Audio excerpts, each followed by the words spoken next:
Well, some artists feel that if you return to the style and techniques of the old masters, you can't go wrong.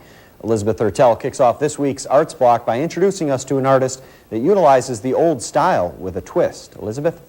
I was flipping through this month's issue of American Artist, and I noticed one of the artists featured was one Chad Wooters. Chad Wooters is being featured at the Steeple Gallery in St. John.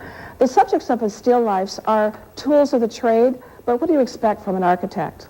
The medium for these paintings are alkyds or oils. Why do you go back and forth between the two?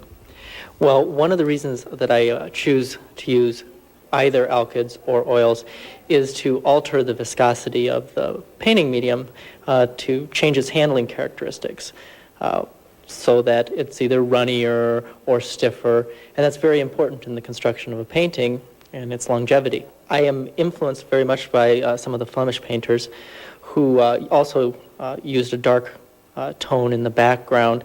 It captures the light and holds it there, whereas as you approach the objects that are in the foreground, then you shift over towards a more opaque pigments, and what that does is that then the light will bounce directly off of those, so that heightens the illusion of depth in the painting.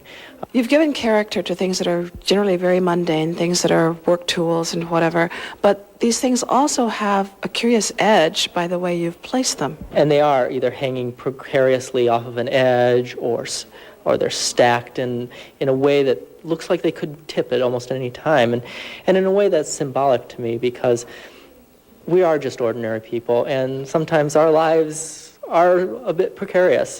Things are on the edge, we're hanging on the edge. We never know what's going to happen. You can meet Chad and his wife Kirsten and little Asta at a lecture presentation from Pompeii to Duct Tape. It will be held at the Steeple Gallery in St. John, March 25th, though the exhibit itself will run through April 25th. To call the gallery, call 219-365-1014.